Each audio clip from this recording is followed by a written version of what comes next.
Яғни, мына жердегі сөздерге дыбыстық талдау. Неше бөлігі болады екен? Бірінші шарты, сұрағы, содан кейін шешімі, сұраққа жауап береміз шешімін табу үшін, одан кейін жауабы, сұраққа.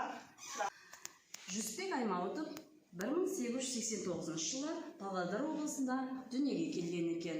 Ол жазушы, драматург. Жарайсың. Балалар мына сызба бойынша бірнеше сөз құрастырайықшы кәдімгідей.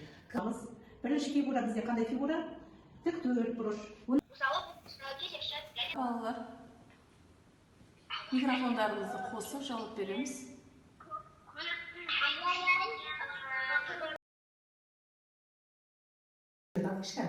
Жарайсыңдар, ара. Екіншісі не еді? Ара. Яғни Екі болады. Сонда бұл біздің екіміз, ол бізде қалды. Түсінген болса, көбейту мен бөлу өзара кері амалдар екенін. Үшінші жаттығуда міне қыс айлары адасқан. Бүгінгі тақырыбымыз неліктен біз денелерді көре аламыз? Бүгінгі алтын болса, онда кері байланысқа арналған мына жерде 15 сұрақтан тұратын тест берілген.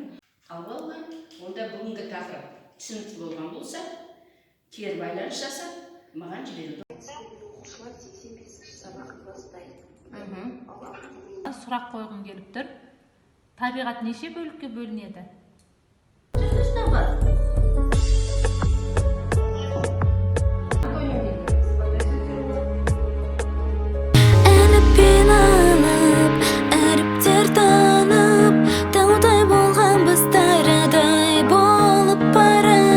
Гүлді көктемім, күндей мектебім, шашатын